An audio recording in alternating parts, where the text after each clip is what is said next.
誰說時間片刻變陳舊，全為我分秒亦停留，因我身邊有你緊握我的手，而愛誰說永不會長壽，陪着你一生到白頭，都能把心中星星閃得通透，陪着你走，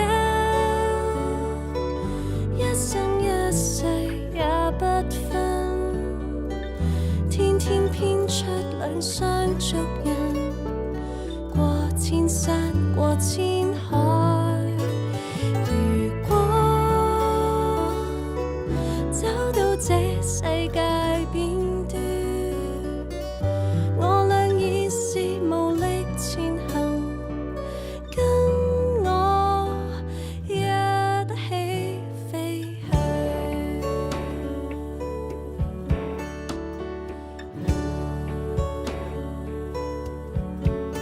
不相信時間片刻變陳舊，全為你分秒亦停留，因你身邊有我緊握你的手，這份愛誰說永不會長壽，陪着我一生到白頭，都能把心中星星閃得通透，陪着你走，一生一世也不分，天天編出兩雙足印，過千山過千海，如果走到這世界邊端，我倆已是無力前行，跟我一起飛去。誰說時間片刻變陳舊，全為我分秒亦停留，因我身邊有你緊握我的手。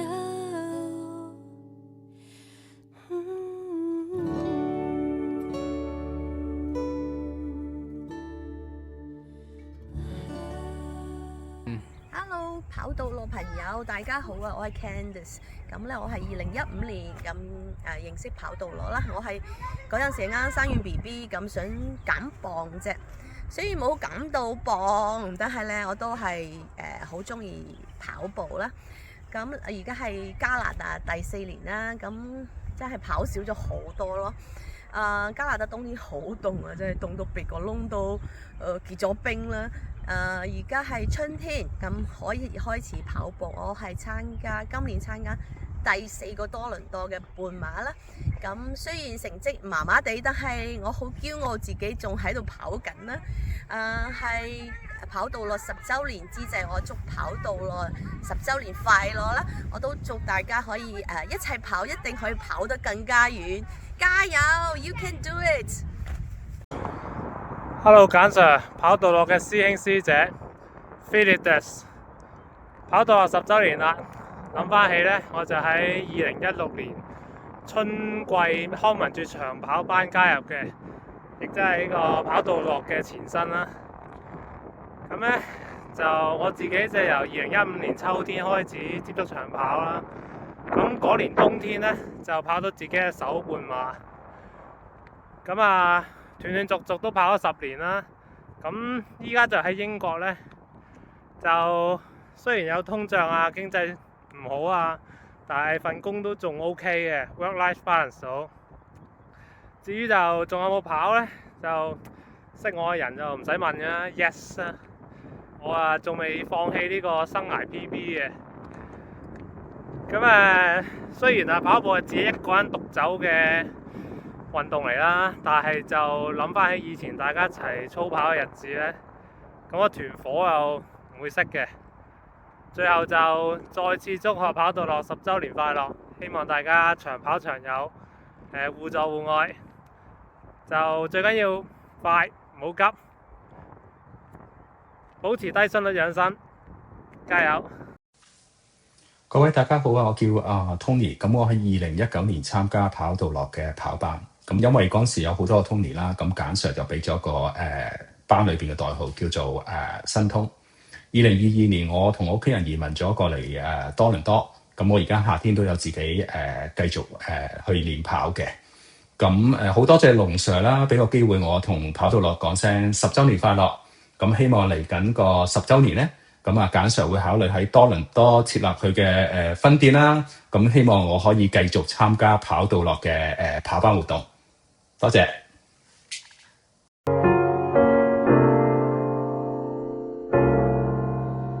這10年來做過的事，能令你無悔驕傲嗎？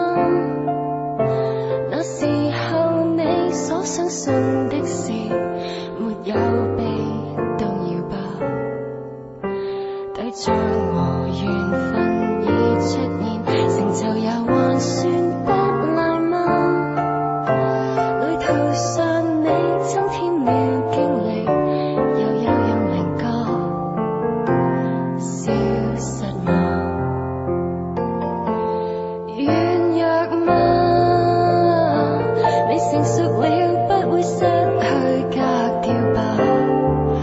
當初堅持還在嗎？刀鋒不會磨鈍了吧？老練嗎？你情願變得聰明而不衝動嗎？但變成步步停下三思，會累嗎？